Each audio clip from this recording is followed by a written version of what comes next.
You don't have to be close with a nuke. Well, you just gotta be in the ballpark. So here I was, remembering a murderous cloud, Or the state. deadly explosion, and a day that changed my life forever. The seaboard.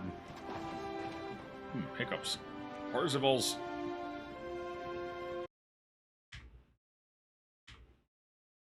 Clown, a deadly explosion, and a day that changed my life forever. I mean, this is fine. Kind of feels like it fits in with the world. It's a little artsy, has like kind of that painted feel. But what the hell is this font? What the hell is this? Oh no, that doesn't look good. That looks terrible. God, it's like a novel cover. It is. It's a novel cover. That's how they do it. They have the stylized main title, and then if it's like a trilogy or an anthology or whatever, they have that really elongated, narrow font for like the book title, series title, book title. Are they trying to play this off as like, bro? How many other people would even have noticed this? Like, who are you? They want to present it like it's a novel, like it's a book. You can't read it. Yeah, it's all. Yeah, I mean, it's a little tough to read. Like, yeah, Parzival Stone. It's just, it's not good for reading.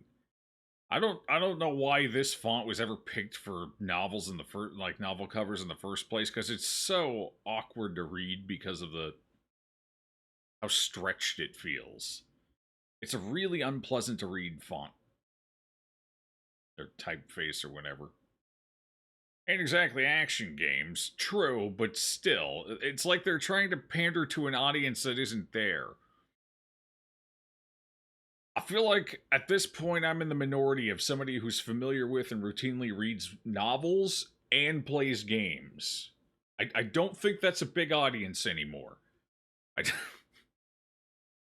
and even then, I always hated this in novels as at the same time anyway. You know, I don't think this is a benefit, and it stood out as a negative to me immediately.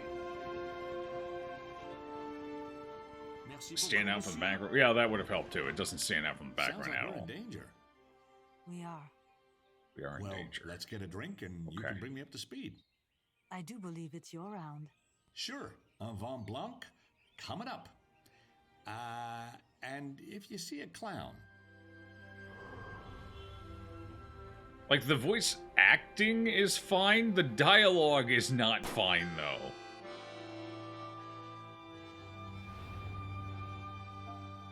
Oh, it's an old game. Okay, I understand. It's an old game, and that explains the audio work of the voice acting. So, they're remaking old games. It's a huge audience. People read books and play games. Sometimes they even read games and play books. I don't really, I don't believe at this point in time that there's a huge overlap between the two audiences anymore. To the point where presenting it as like a novel font would be of any value. Shadow of the Templars, that's one you've played. Do you think it's a point-and-click mystery? Yeah, okay, so these are old point-and-click games that are being remastered. That's what's happening here. That would also explain it, because when this game came out, there was probably more people in the I read novels and play games category. But we're quickly running out of that one. Nobody reads books anymore. Unless they have to for school. And then once they're out of school, they don't anymore.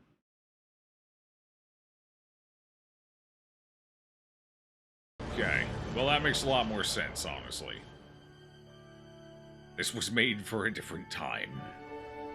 But damn it, we're bringing it back. Oh, a brand new chapter. Wait,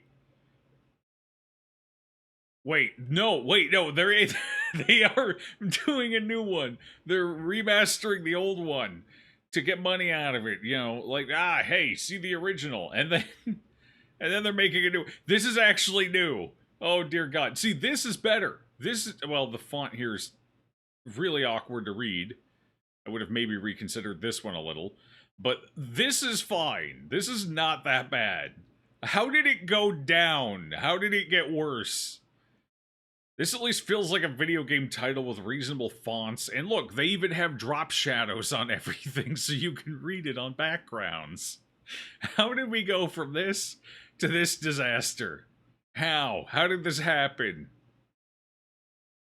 How do you devolve so much? I don't read anymore, and I read a lot. Yeah, I don't read as much as I used to either. I would like to get back into it a bit, but it's so hard to find time with everything else. You try to read a book a year? Yeah, well, I'm definitely over a book a year. Like, I'm definitely over that quota. But I don't read nearly as much as I used to. Last year, for example, actually, last year I did a lot of novellas. But if you add them all up, it probably adds up to about 3, maybe. So I was probably about a book a quarter last year. So probably about 4 books worth of reading. I used to read 4 books in a quarter once upon a time. Not super long ago, like probably within like the last 10 years, I would read 4 books a quarter easy, 12 books a year, no problem. I just don't anymore. You read so much more now that you discovered audiobooks, I'm sure those probably help, yeah. I sense I have more faith in humanity left than you do, Bear, but then I do work in a library, so I get to meet the people who still read books. Yeah, I'm sure that helps. So, yeah.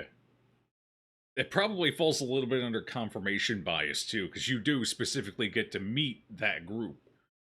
I don't go to a library. I interact with regular people on the street, you know, and most of them are not reading books anymore. Clearly, people are still reading books because occasionally you get, oh, hey, this one's a Times bestseller or whatever, you know? So there's still people out there reading. I just think the audience is getting smaller and smaller, and I think there's a lot less overlap between people who read and people who game nowadays. Because people who game are much more in the digital space.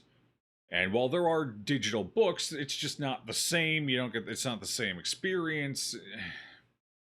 So I think what little overlap still exists falls largely into the audiobook category, as you mentioned. But I could be wrong. This is just observations. You know, boots on the field. So, Tormented Souls 2. Okay, apparently the first game did well enough that they're like, yeah, let's pump out a sequel to this puppy. I've heard mixed things about Tormented Souls. Some people really liked it, and some people did not like it at all. And I think that's a schism, because Tormented Souls was kind of made in more of that old school horror way. Think, I guess, Resident Evil 1, etc., etc. Which, to people who played games back then, have that nostalgia filter to where, hey, this is fantastic, I love this, this is like it used to be when I was younger. And then the people who didn't experience that the first time around are realizing inventory management is a son of a bitch. And stuff like that, you know? Constantly having to go back to the same storage bin to swap things out as you solve and switch through puzzles and goals. And yeah, so I feel like that's probably why there's such a schism in people's thoughts on the game. But apparently it did well enough for a sequel. And, I mean, it's half off. The original's half off right now, probably because they announced the sequel. So I'm planning on picking up the original 1st October. So, I mean, we'll see. I hope you're wrong. I hope I'm wrong, too. Read books because you're a teacher and lack time. Mm-hmm. You read like 15 books in your senior year of high school. Yeah. Yeah, back then it was a lot easier. I had a lot more time. Notice people with kids read a lot more books because they take their kids to the libraries and have to enforce a no-tech rule to get them to read. Mm-hmm. Yeah. Now that's the thing. You have to enforce a no-tech rule. But it's definitely, it's definitely good. It's always good to have boundaries. You don't want tech ruling over, your life entirely.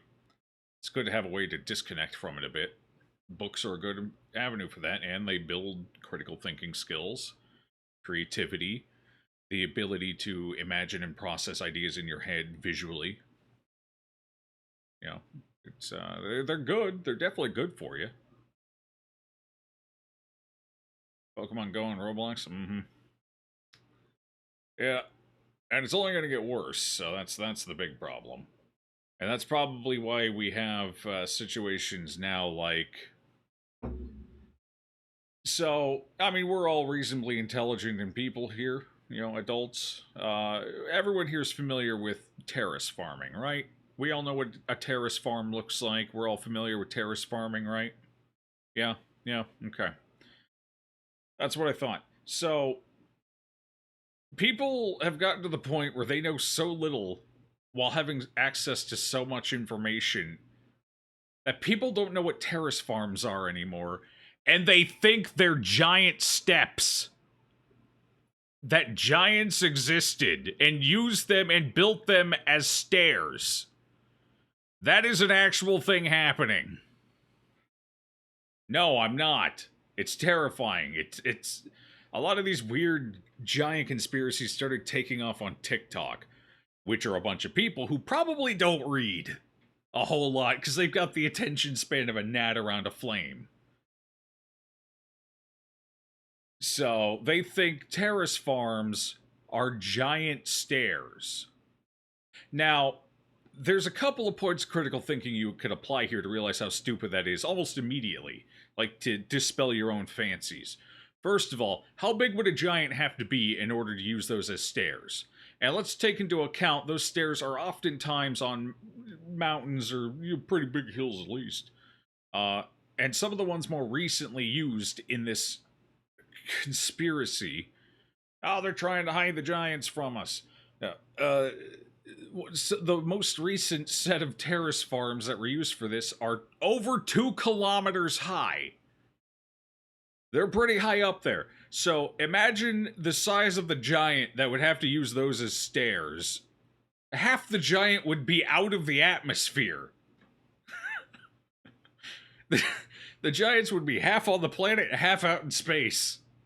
It's like, it takes seconds of critical thinking to figure this out. You can't put 2 and 2 together on this? Read a goddamn book, please. Get off TikTok for an hour. That's it. That's all I'm asking for. Just 1 hour. Develop an attention span. Build some critical thinking. Please, dear God, help yourself and the rest of humanity. The future's looking real bleak. What's wrong with the lizard people? I don't know. They blink weird, I guess. Same people that think the Earth is flat and that Tartaria exists. I don't even know what the hell Tartaria is. I like tartar's a sauce. It's good for fish. That's about all I know. Did Tartaria create tartar sauce? If so, I'm a big fan. Tartar sauce is the shit. Be glad you don't. Okay, I'll take that. Breaking my teacher's heart. It's breaking my heart. We're in a bad place, and social media's actually making it worse.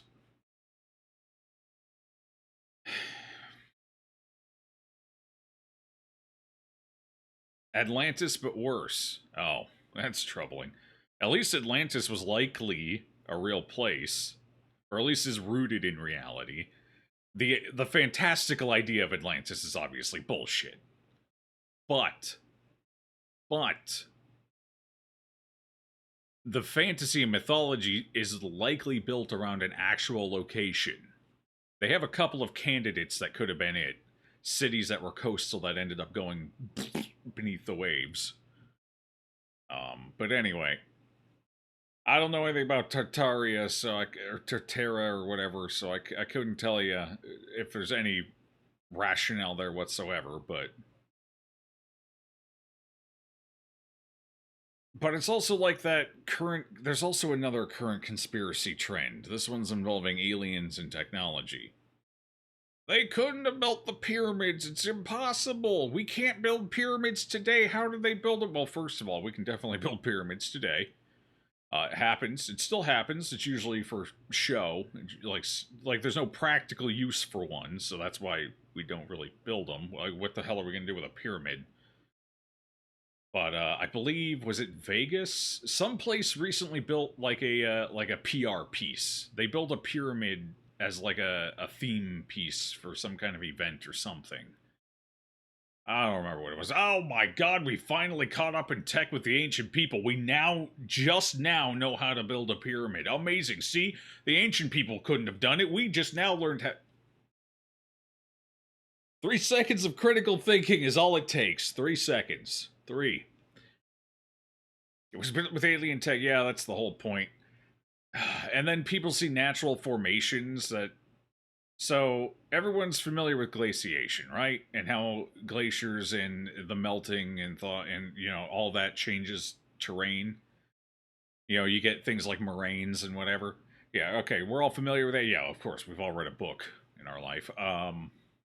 So there's a particular formation where the glaciers kind of move around, and as they melt, it kind of erodes away certain sections of mountain and land, and they kind of dig in and they'll go side to side, and and it leaves you with what kind of looks a little bit like a very rough, like, capped protrusion that kind of from above vaguely looks like a pyramid.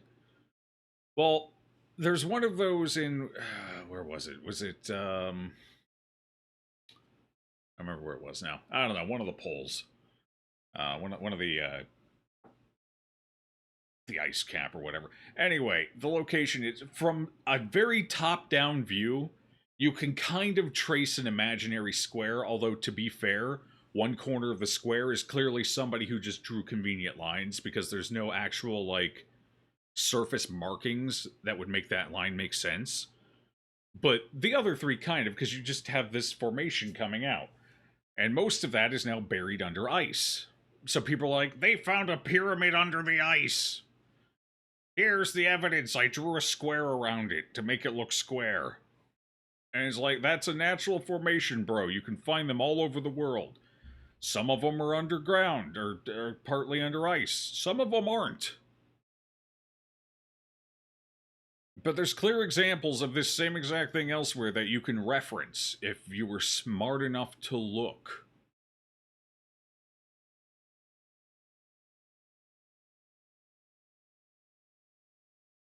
It's alarming. Like, this is the future.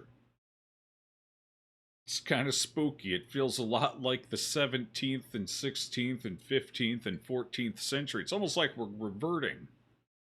Next thing you know, we'll be burning witches at the stake again because somebody did something and this bunch of other people were too stupid to understand what it was, and they're like, oh my god, you probably fucked the devil, let's burn you.